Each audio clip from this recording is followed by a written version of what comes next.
Hi, I'm Dr. Uma Naidoo. I'm the Director of Nutritional Lifestyle and Metabolic Psychiatry at Mass General Hospital, and you're listening to Trust Me, I Know What I'm Doing. Yeah. My name is Abhay, and I share conversations with talented and interesting individuals linked to the global Indian and South Asian community. It's informal and informative, adding insights to our evolving cultural expressions, where each person can proudly say, "Trust me, I know what I'm doing." Hi, everyone. On this episode of Trust Me, I Know What I'm Doing, we share a conversation with nutritional psychiatrist Dr. Uma Naidoo. Stay tuned.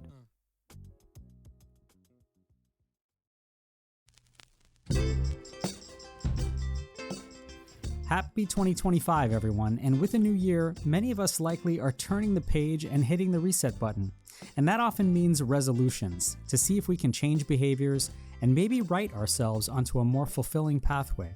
And speaking of resolutions, thank you for listening and watching and making Trust Me, I Know What I'm Doing part of your day. I know it takes time and effort, and so I really appreciate you engaging with me here and for sharing this with your friends and family. And if you're enjoying these and if you can support the show, please take a moment and share a kind rating or submit a written review wherever you're getting this right now. So at this time of year, as we take a look into our own proverbial mirrors, it's not a secret that food and mood tend to be linked together and often at the center of many efforts to strengthen our minds, our bodies, and our outlook. So it was wonderful to share a conversation with Dr. Uma Naidoo, a nutritional psychiatrist whose work focuses directly on the intersection of food and mental health. Dr. Naidoo founded and directs the first hospital-based nutritional psychiatry service in the United States. She's the Director of Nutritional and Lifestyle Psychiatry at Mass General Hospital and Director of Nutritional Psychiatry at MGH Academy while serving on the faculty at Harvard Medical School. As someone who grew up in India and who's also a trained chef, Uma has guided so many through the science of how food and nutrition contribute to our mental health. She's also the author of This Is Your Brain on Food, where she shows how diet can help treat a range of behavioral health issues from ADHD and anxiety to depression and OCD. Now, I specifically have appreciated her 6 pillars of nutritional psychiatry, which I reference in the show notes, by the way. And so I was eager to talk to her about a range of things, including her latest book called Calm Your Mind with Food, which shows readers a full-body approach to relieving anxiety with recipes and meal plans that support the immune and digestive system and promote mental wellness. But I was first curious to hear what myths she typically has to combat when educating people about nutritional psychiatry. Actually, there are 2. So if I could take the liberty of asking you to. The first is that people don't realize food affects mood and that food affects anxiety. They assume that they actually have experienced it if you ask them, but they haven't put those facts together. And that it actually has a clinical and physiological and other impact beyond diabetes and hypertension, those conditions. The second is I often get asked, I know that you tell people to never eat sugar. And actually that's a nuance because your body needs sugar. And there's a lot of groups of individuals and people and let's say communities that just are very against sugar. It's not that. Yeah. It's the type and quality of sugar and where you consume it from. So I think that those are 2 huge myths because, yes, I wouldn't want people eating candy and cake every day. But at the same time, they need to understand that berries are very different forms. Yes, it is sugar. There's a very different form and your body does need that balance. So those are the 2 things in my little journey that I've come across very repeatedly.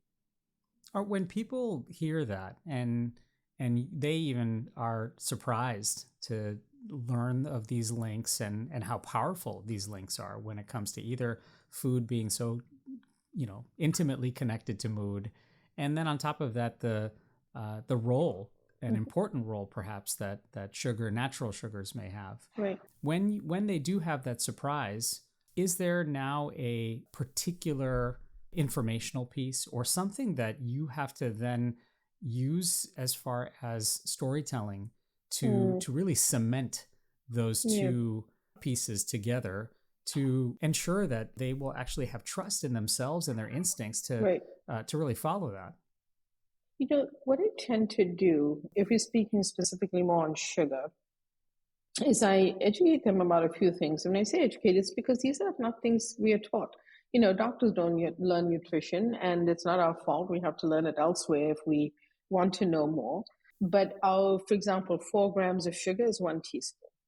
Our food labels have grams, and no one cooks or bakes in grams. So there's a disconnect right there. So on a half cup of yogurt that's fruited, and you've heard your doctor say blueberries are great for your brain.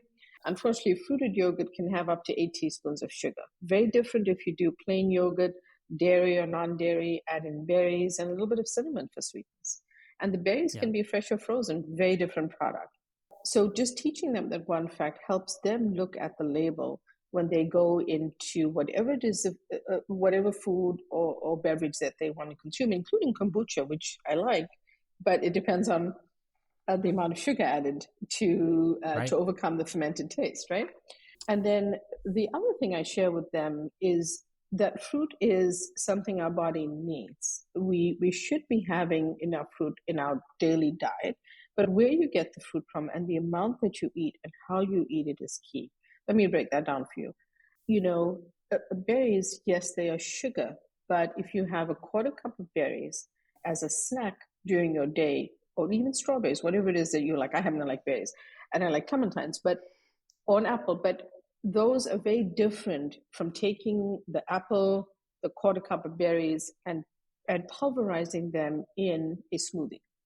When that happens, the quarter cup, which may take you 5 minutes to chew as you doing whatever you're doing, will take less than 5 seconds to hit your bloodstream because it's pulverized, it's liquid, right? And that impact is very different. So yes, by all means, sweeten up a smoothie with a few berries or some strawberries. I'd rather you add spinach and greens for the fiber, have some berries, but don't put a ton of it in because it's actually having a very impact on your blood glucose than having a little cup of berries. So understanding the form, understanding how they eat it, and then the amount. Because blueberries are great, you should not be eating a tub every day. Because that amount of sugar is still sugar, even if it's natural and is impacting your body and your mind in a different way. So just having a few things like that they can experience in real time and understand because they can read a label or whatever it is more convincing than me saying, well, this research showed that, because honestly, people lose you at the word research. Right? We know that it's important to back up these facts because it's not soft science anymore. But honestly, people on every day, they just want to know, should I eat the fruited yogurt? Yeah, but not really. But, here's a good option for you. No, I love that. I mean, like having at least the practical examples and something that can be applied in everyday life is huge. What, if any, nutritional guidance is there for moments of content and peace or even celebration? Because we know that excitement and elation and, they can celebrate indulgence or gluttony and really throw us overboard sometimes. So is there, just as much as food can prompt anxiety, is there also guidance around how food can certainly calm your mind and bring you back into balance, especially when you're overly excited? It can really make a difference, and the choices you make and how you consume them are important. One thing I will remind people at this moment is that hydration is so important. So just drinking water is very key, because when people are dehydrated, they can appear much more anxious. And often if we're excited and something great is coming on, we might be having a glass of wine and forget the water, or we might be indulging in something that's a lot of fun or having a great moment and forget some basic stuff. A lot of what I talk about, Abhay, is very boring. It's very boring, but it's very relevant. And let me just share why it's boring. Because I'm not saying never eat spinach, only eat protein, never look at a bean, whatever the latest trend is by whichever influencer or even doctor that's coming out with it. Yeah. The basic tenets of eating have really never changed. It's how Americans have eaten and what the food industry and pharmaceutical companies have kind of done with the marketing. And I think we need to educate ourselves. So I feel that some basic things that we can do is eat in moderation, eat everything in moderation. If it's your birthday tomorrow, have a piece of cake if that's what you want to do. Your family gets you a beautiful cake. I'm not saying never eat it, just have a piece, but know that other meals in your day or the next day are salad and healthy foods that you're usually doing, like an 80-20 balance. But those words are not catchy on Instagram. Balance and moderation, they don't get views, they don't get me followers. But I have to stick to what's true to what I believe because I want to help the most number of people. Yeah. So I think understanding that we can eat these foods, but even if it's salmon, a healthy food, if you consume seafood, you don't have to eat it 3 times a day. It's all about making that, not only that moderation, but having what I call a balanced nutritional psychiatry plate, or even an anti-anxiety plate becomes key. That's great. Yeah. I mean, I espouse to that quite a bit in the sense that moderation and balance are so critical for not just our physical harmony, but certainly our brain's harmony, if That's you right. will. And finding that is actually critical when I'm having conversations in the office, but then also in regular practice, right? So Right. in a way, this is a way now of your thinking that you've adopted, and you've been, really sort of in practice, but also educating so many both patients and colleagues about this.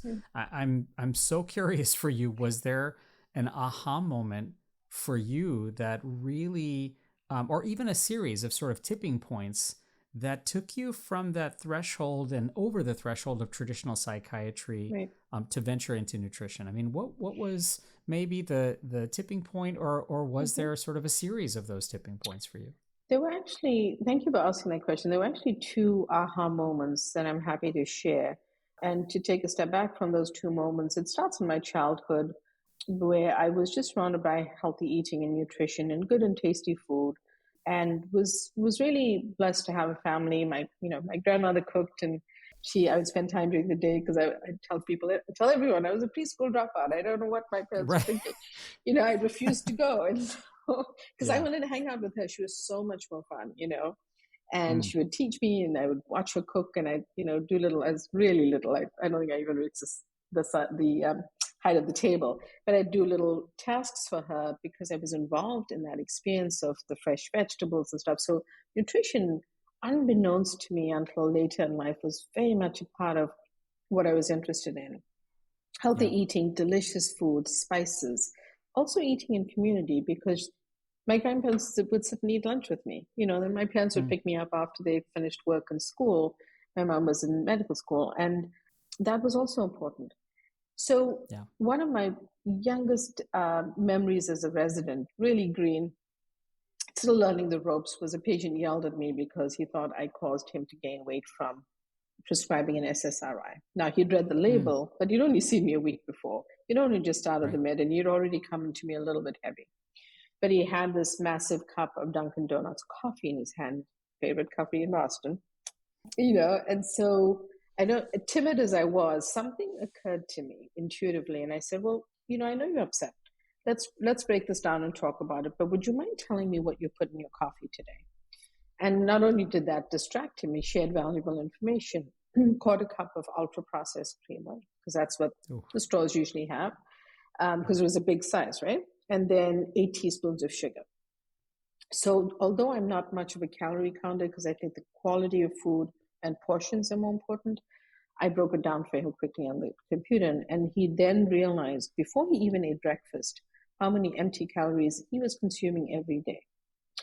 And his, it's almost like a light bulb went off. And that was one of my first aha moments, because I realized it changed the relationship. We went on to have a really good therapeutic relationship. We didn't need to raise his medication dose because he wanted to do different things. He wanted to drink his coffee differently.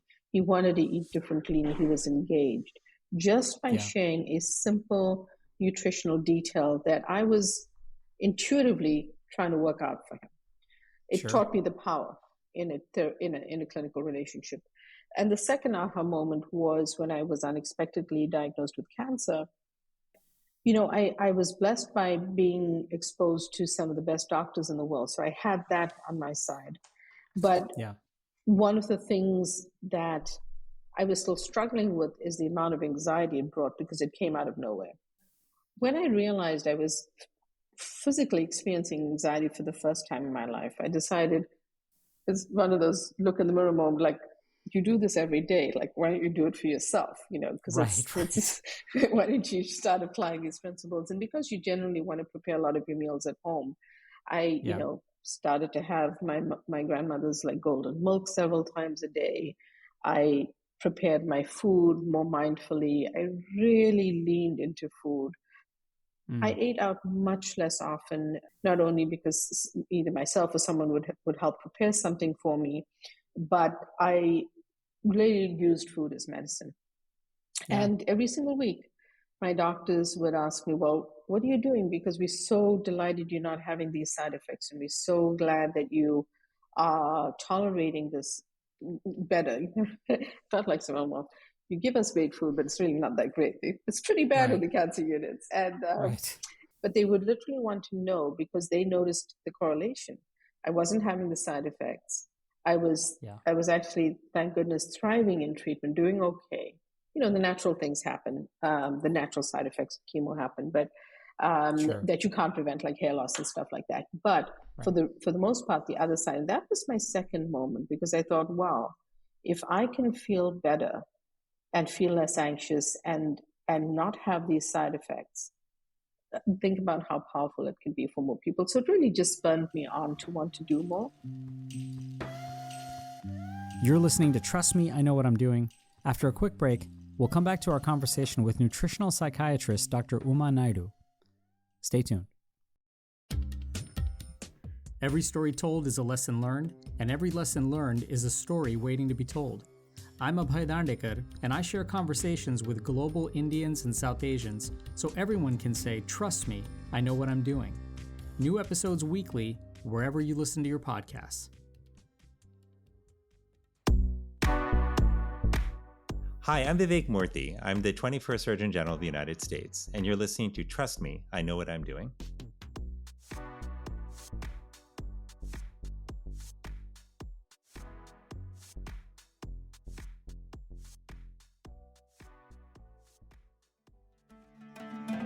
Hello, everyone. My name is Tom France. Hi, I'm Congresswoman Pramila Jayapal. Hi, my name is Richa Morjani. Hi, I'm Lily Singh, and you're listening to Trust Me, I Know What I'm Doing. Welcome back to Trust Me, I Know What I'm Doing. Let's rejoin our conversation now with nutritional psychiatrist Dr. Uma Naidoo.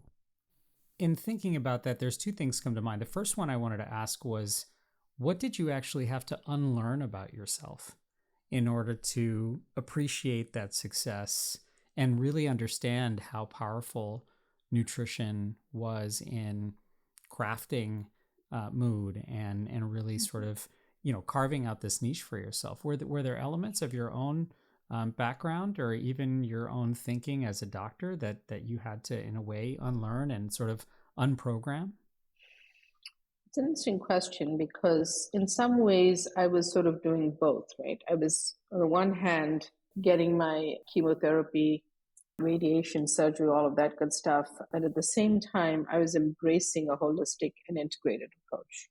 So I think, if anything, it was a little bit of the unlearning of the medical system, and was proven to me by the questions my doctors were asking me, which is, what are you doing? We want our other patients to do that. And all I would say is, I'm cooking more often, family's cooking more often for me.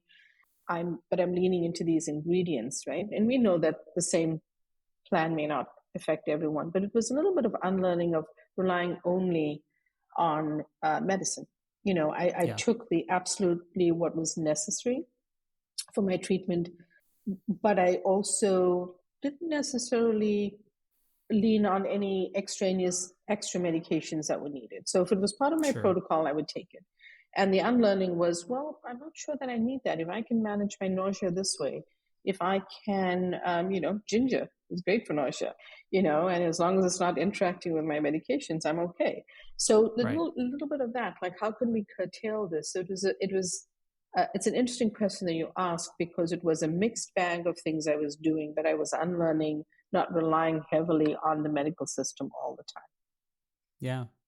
Well, and then the second thing I was going to ask was, this was perhaps a signature event for you that came out of crisis, and that in a way was also, some of the ingredients were not only coming out of crisis, but thankfully you're someone who is highly educated and you have the privilege of being a physician. And so how do you perhaps marry some of these aha moments for people who are either not at that educational level or not with that kind of financial background and privilege to have the best care and even the best information available to them. Can these same kinds of great aha moments happen for those who do not have that kind of success and privilege? So let me take an outside of cancer care only and just take it into medical care and kind of social and economic sort of demographics. And what I would say is one of the things I really focus on in my platform and my work is how can we have everyone have access to the information at the very least, right? I may not be able to change the supermarket you have in your region, but I can certainly educate you if you have a dollar store. I will literally go into every dollar store I see if I have time and see what actual whole food they have. Like they have canned fish. They actually have canned salmon. It's now $1.25, by the way. Not sure why it's still called a dollar store, but you know, but you can, you know, I don't want you to buy a lot of the other kind of, I don't want you to buy the other food there, but they do have canned fish, and sometimes they have canned tuna or canned chicken, which at least is actual food. And I'm not saying that that should be your only choice, but I will try to think about ways that people can navigate a supermarket. How can you live on a budget?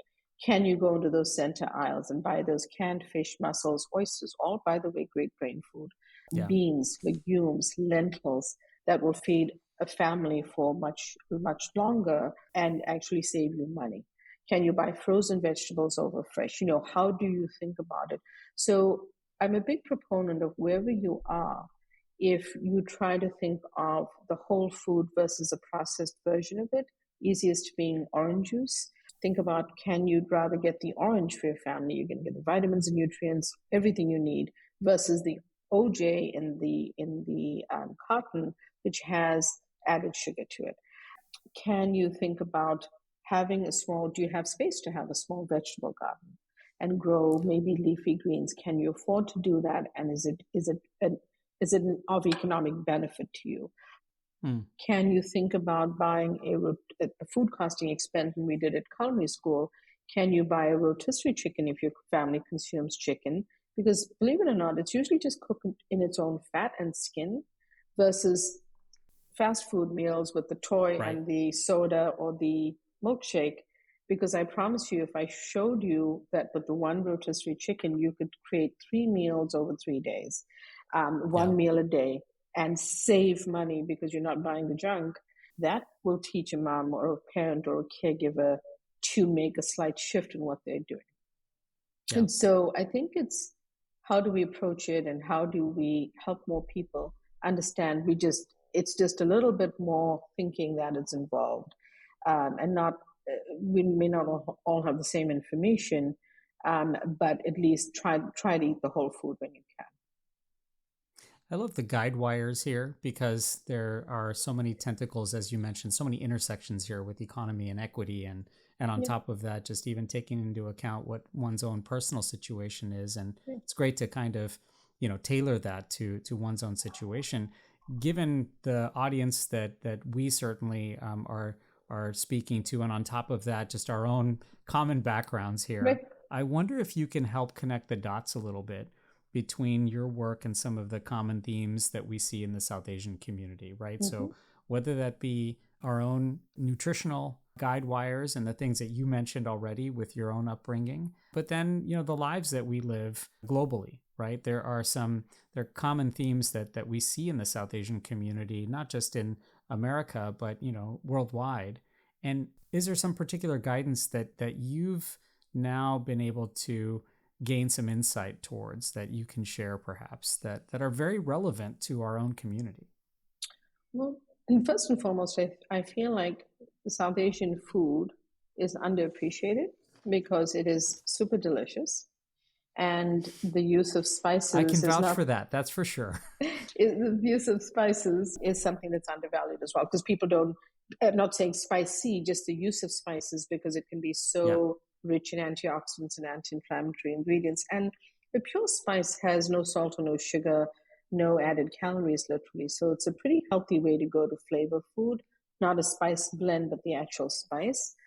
I think that in thinking about it, especially from the metabolic standpoint, I think that, you know, culturally different parts of India where many of us or our ancestors originate from eat certain starches, which I think that if we thought a little bit more carefully about flipping the ratio on less of the starch, still enjoying it, still having it, not saying give it up, but thinking about the type of grain that is used and leaning in more to, a plant forward diet and healthy, clean protein. So where if we eat fish and beef and chicken and everything, where are we getting it from? Where are we sourcing it? Can we look at the sources of that? Can we look at the portions? If we don't and we're vegetarian, leaning into those vegetables, but maybe lightening up on the level that vegetables are cooked, because it will give us less nutrition. I'm less worried about the fats. Like I'm not so worried about butter or ghee. I'm much more concerned about deep frying. And can we think out of the box about learning to air fry more of the stuff that we enjoy?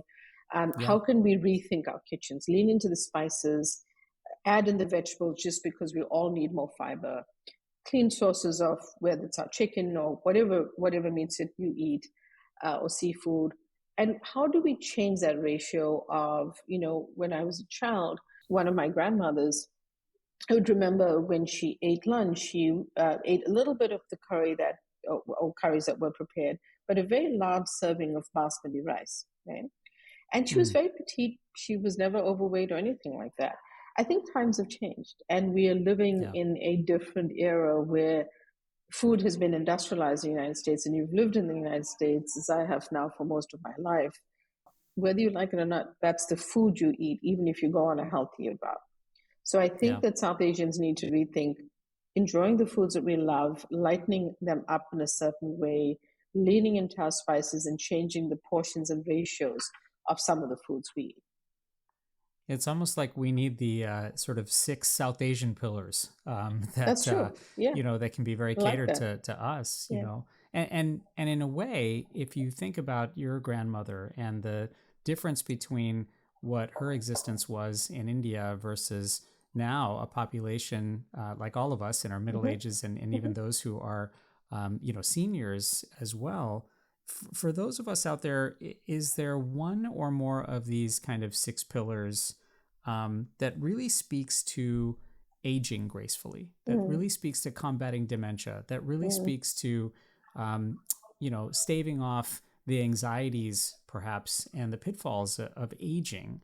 Just like you mentioned, sort of like, not only just the portions we consume, the content that we're consuming, how do we as South Asians perhaps really gracefully age in the context of nutrition and combating some of these mental health and mental hygiene ills?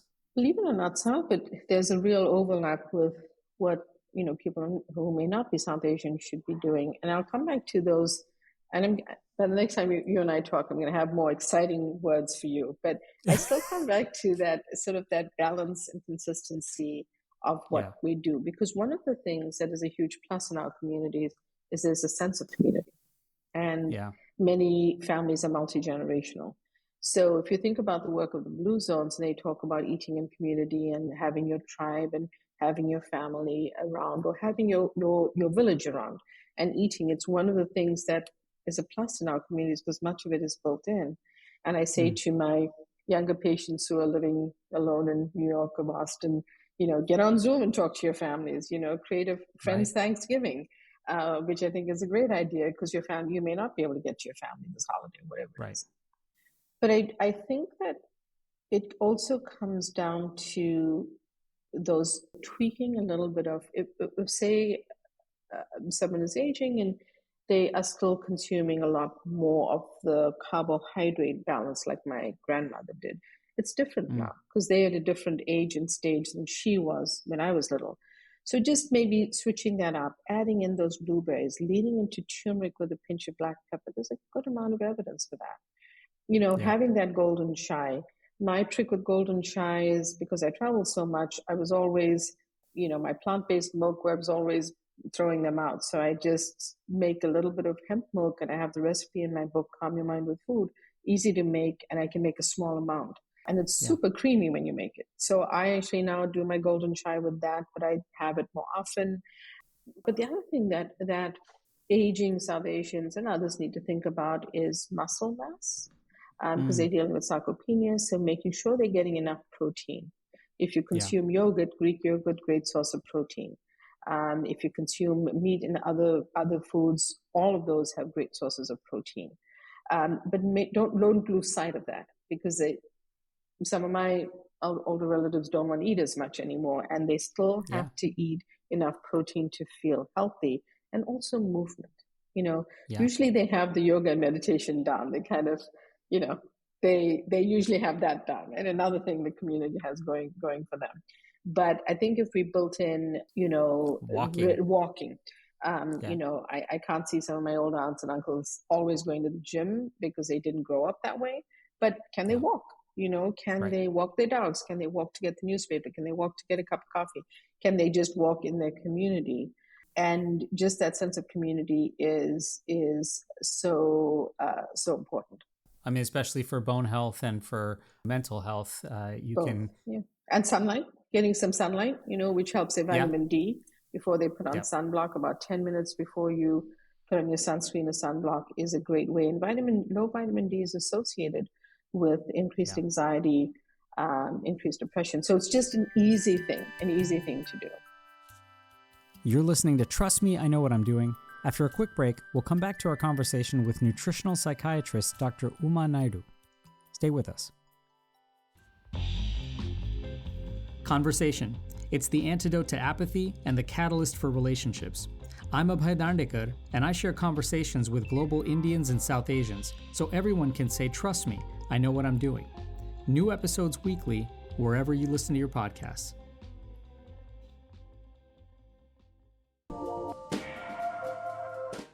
Hi everyone, this is Chef Vikas Khanna. I am a chef, I am an author, filmmaker, documentarian, and you're listening to Trust Me, I Know What I'm Doing. Hi, this is Madhuri Dixit. Hi, this is Farhan Akhtar. Hi, this is Vidya Balan, and you're listening to Trust Me, I Know What I'm Doing.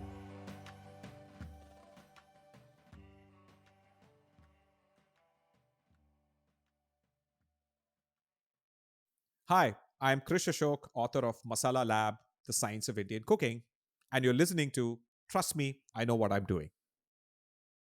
Hi there, I'm Abhay Dandekar, and you're listening to Trust Me, I Know What I'm Doing. Let's rejoin our conversation now with nutritional psychiatrist, Dr. Uma Naidoo. How about the opposite? I mean, I'm a pediatrician, so I'm dealing with young children and teens and young families a lot. So we have one end of the spectrum where we are trying to particularly, gracefully age. How about those youngsters out there who are, and those, particularly those teens and young adults who are out there? How can we actually help establish and solidify great nutritional habits, especially in an era where we have anxiety pitfalls at every corner, seemingly? I think it's a great question because, as I look at it and I see the level of anxiety in teens and young kids, I also then look at what they're eating. It's in the environment. California is actually on the cutting edge of what they're changing in the school diets and stuff like that. But not everywhere is the same. And I know other places are trying, but we're not there yet. Yeah. So I'm a big proponent of how you eat at home is what you learn. So I think as parents, as hard as it is, restocking the kitchen differently is important. Involving them in food purchasing, whether it's a farmer's market or the supermarket, teaching them colors and textures of food and fruit, having them understand, that there's a farmer's market or there's a farm you can take them to and where food comes from. That becomes, I say this in part because I sort of indirectly, I didn't have as expansive knowledge of it when I was little, but I was definitely exposed. And I know how it became really part of my DNA was understanding where food came from and how it was cooked and what it was prepared. I think that's really key. And I know that what I'm saying is going to make it hard on parents because, kids might be eating snacks that you don't want them to eat, but can you start to switch it up? Can you start to make ice cream from fruit? Can you start to make snacks that may take a little bit more time, but introduce that along? Because if you have candy on the counter, that's what they're going to eat. If you have cookies on the counter or the cupboard, that's what they're going to eat when they're hungry. But if you have and start to switch out what breakfast is, one of my pet peeves is cereal. And can we change that? Can we? Yeah. And I just want to be very clear. I'm not judging people around this. I'm just saying, can we rethink what we're doing? Because these things we now know are not great for us. So, yeah, again, having the rainbow available for people, and really making sure that, as you say, the greener the better for those choices. And I think reclaiming this notion that you can set great, just like we set great behavioral boundaries as parents, setting those nutritional boundaries, is also a wonderful way to sort of involve the family, involve the children, having those choices be made by everybody, and almost in a way empowering those habits from the very beginning. I'd love to share a story recently. So I had a client I was working with, and based on the work we were doing, she was now trying to change things at home. And she said to me, my son eats this bag of snacks. That's a very popular one. And I suddenly started to read what was in it, and I was horrified. Yeah. So I said, well, what did you do? She said, well, as he finished that last bag, because she didn't want to waste it, she asked him to read the ingredients. He couldn't pronounce most of them. She then taught him that was not food, and that she shared that she was now educated that this was not a good idea. And she said, look, I want you to have snacks, but I'm going to buy you healthy versions. So look for versions that have fewer nasty ingredients in them. And he was a little upset, and he said, but I like these. And she said, well, if you're going to have snacks at home, I'm going to replace them in the future, but I want you to know why I'm doing it. And he's a teenager, and he was pretty fed up with her, but he was also educated about that. So it's also how you do it. And so she started to buy these healthy versions of things that may not have been, well, for one thing, they're not going to tap into his sort of addiction circuits and reward, because they all are engineered to be a certain way with our reward pathways. So they'll be different. But it was sort of, if you're going to have a snack, this is what you're going to have. And you can also have apples and other fruit available. And a crunchy snack will be this version. And we'll start to explore healthier options. But I'm no longer buying that. That's a great example of like, look, let me explain why. And at the same time, I'm not just being nasty. Right. But those boundaries and laying out the groundwork for hopefully future habits and sort of cutting off that dopamine, response is very helpful. I'm curious for you, a lot of times, at least it's quite buzzworthy right now and has been for a little bit, but at the center of it may be just our gut microbiome. So I'm curious if this is such a major key in our healthy balance, particularly between that state of stagnancy and anxiety and the peace and motion that we enjoy in our lives, especially a peaceful motion. What behavioral cues perhaps should people be more aware of when trying to curate their gut microbiome to establish that kind of great balance that we always seek? So a few ideas about the gut microbiome and the United States. Most people in this country do not consume enough fiber. That's been shown in research. We're actually very focused on protein, and we should have protein by all means. Maybe not the massive amounts people are guiding us right now to eat, but you should have good sources of protein and enough protein in your diet. But most people ignore fiber. And where do you get fiber from? The rule number one is fibers. So vegetables, fruit, beans, nuts, seeds, legumes, healthy whole grains. You don't get it from animal proteins or seafood. But lean into those vegetables and plant foods is your best way of getting in fiber. So think the colors, the textures, the different types of all foods. And, we're not talking Skittles candy. We're not talking about that kind of stuff. I've got to be very specific. Exactly, not that rainbow. So that's the one thing. The second thing is other things that really help the gut and healing. Things like fermented foods. Every culture has a fermented food. So pick a few that you like and your family likes and add in a little bit every day. I love kimchi. And, there are great store-bought versions from good stores that you can get. You can make it at home, but a little bit with a salad or whatever it is you're eating. It's actually giving your gut fermented foods, and they've been found to be very anti-inflammatory, and this has been shown in research, to the gut. So that's another easy thing. Add in those probiotics through things like plain yogurt, dairy or non-dairy yogurts. And that's another great way to do it. Some people take a supplement if that's your choice. Not against supplements, but it may be something to think about. But if you're going to take a supplement, do it consistently, because taking it for 2 weeks and stopping just reverses the changes in your microbiome. So if you found a good probiotic that you like, stick with it and continue to take it, but, as well as adjusting your diet. Hydration is another one. And the fifth one is got to be cutting back on the sort of junk foods, fast food, extra sugary foods that we're eating, because that's what throws off the balance in the gut, as well as our lifestyle and other things. So those are just a few ways to get started. With all of those great instructions and reminders, so let's say I'm practicing all those things, but I notice that, in the process of doing this, that I can also notice my patterns of behavior and that I can be, aware of my moods. Yeah. And as I'm trying to titrate this and find the right method forward, something that's so important, right, is consistency and trying to find that great consistency. So are there particular ways that I could be more mindful of my own imbalances and then start tweaking the diet so that I can actually reverse course or quickly adjust in a way? So it's a pillar of nutritional psychiatry that I call body intelligence. And as I said at the beginning, people have often noticed something related to food, but they don't recognize or put the facts together. And it's taking into account emotionally. You can journal about it, you can type notes on your phone, or you can just say to your loved one or say to your family friend, doctor, whoever it is, I ate this and I felt that.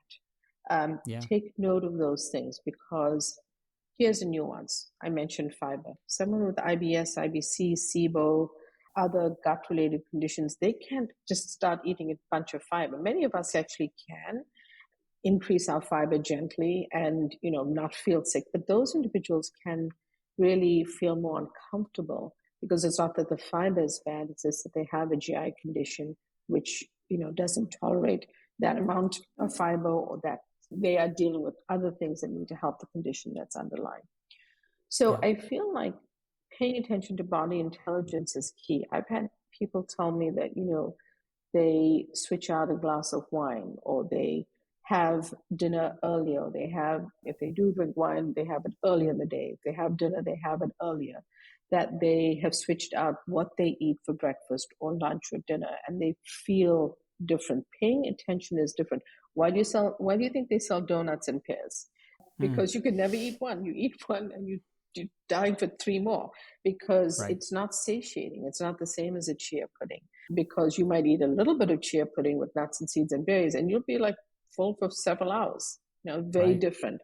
So I think that paying attention to those things become important, because they help guide you on your own, can self-direct towards a better choice of a food, a snack, even on the go, if you're rushing or you've forgotten your lunch at home or whatever it might be, is a way to understand what your body is coping with or responding to or reacting to.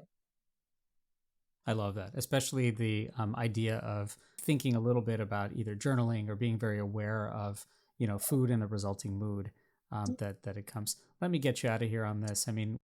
For you personally, in the insights that you've gained and the experiences you've had, and being a cancer survivor and also equipped with the knowledge as a nutritional psychiatrist, what perhaps are some of the either rituals or resolutions that you hope to now kind of gather and really solidify for yourself that might be great examples for others to follow? The first and foremost, I'll just tell you, I'm not a perfect eater. I try to help people, but I'm always also trying to help myself. Not selfishly, but more that none of us eats the perfect diet or lives perfectly. So having that sense of patience with ourselves and grace with ourselves is important, especially in the new year, because we usually had a fun, celebration over the holidays or whatever it might be. So rather than holding regrets, think about your way forward. One of the things that I find useful is, whether it's a birthday or party or cupcake, whatever it might be, what am I doing next? Am I going to build in more treadmill time? Am I going to have more salads this week? What am I going to do? Creating some sort of a meal planning structure actually really helps. One of the things, I've been traveling a lot, so one of the things I want to build in the new year is back to my batch cooking much more often, because it's been hard to do with not being home.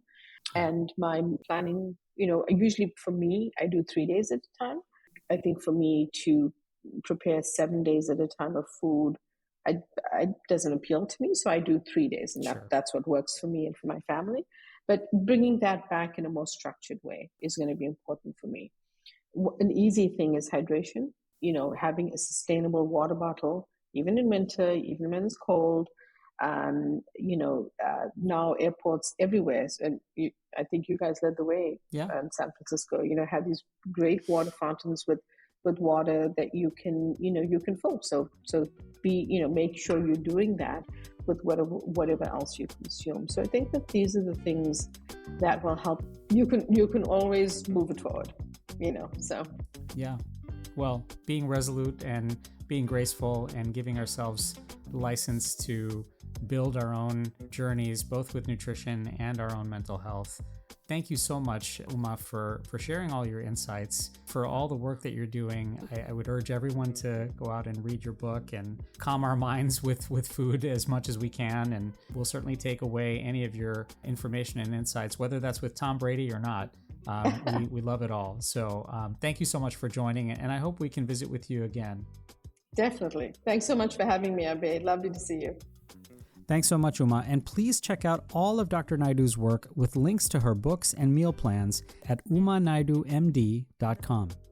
Big shout out to anyone and everyone out there who's trying to make themselves better through nutrition and mental wellness, and remember, you're not alone. Thanks again for listening or watching, and please don't forget to submit a kind rating or review. Till next time, I'm Abhay Dandekar.